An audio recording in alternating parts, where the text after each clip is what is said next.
भारतीय इतिहास में आचार्य चाणक्य का नाम सदैव आदर से लिया जाता है। उनकी बुद्धिमत्ता, दृढ़ निश्चय और रणनीति ने भारत को न सिर्फ एक महान साम्राज्य दिया, बल्कि राजनीति और अर्थशास्त्र की नींव भी रखी। ये कहानी बताती है कि कैसे एक अपमान ने इतिहास बदल दिया।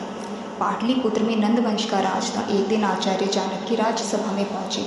वे ब्राह्मण थे, साधारण वस्त्रों में और रंग रूप में आकर्षक नहीं। सभा में उपस्थित लोग उनका मजाक उड़ाने लगे।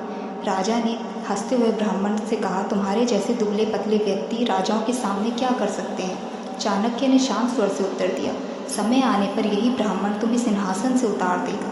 राजा हंस पड़ा, लेकिन चाणक्य ने वहीं प्रतिज्ञा ली, मैं नंद वंश का अंत करके भारत को एक योग्य शासक दूंगा। प्रतिज्ञा के बाद चाणक्य ने ऐसे व्यक्ति की खोज शुरू की जो भारत को संगठित कर सके। उन्हें एक दिन चंद्रगुप्त नाम का तेजस्वी और साहसी युवक मिला। चाणक्य ने चंद्रगुप्त से कहा, क्या तुम भारत की जनता को अत्याचार से मुक्त करोगे? चंद्रगुप्त ने जवाब दिया, यदि मुझे आपका मार्गदर्शन मिला तो मैं असंभव को भी संभव कर दूंगा। यही मुलाकात एक नई शुरुआत थी। चाणक्य ने चंद्रगुप्त को युद्ध कला, राजनीति, प्रशासन और कूटनीति की शिक्षा दी। उन्होंने कहा, राजा वही होता है जो अपनी प्रजा को पुत्रवत माने और अन्याय सहन ना करे। चंद्रगुप्त ने कठोर साधना और प्रशिक्षण से खुद को तैयार किया।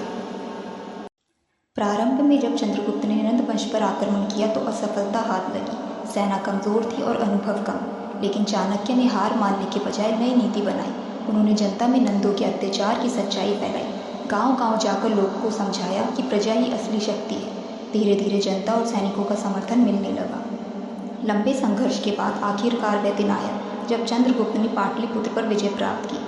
नंद साम्राज्य का अंत हुआ और चंद्रगुप्त मौर्य भारत के सम्राट बने। राज्याभिषेक के समय चाणक्य ने कहा, आज से ये साम्राज्य किसी एक का नहीं बल्कि पूरी प्रजा का होगा।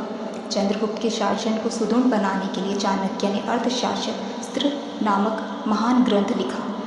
इसमें उन्होंने बताया, धन का प्रबंधन किस प्रकार किया जाए, राज्य की व्यवस्था कैसे हो, युद्ध, जासूसी, कर प्रणाली और जनता के कल्याण की नीतियाँ क्या हो। आचार्य चाणक्य और चंद्रगुप्त की गाथा हमें कई सीख देती है।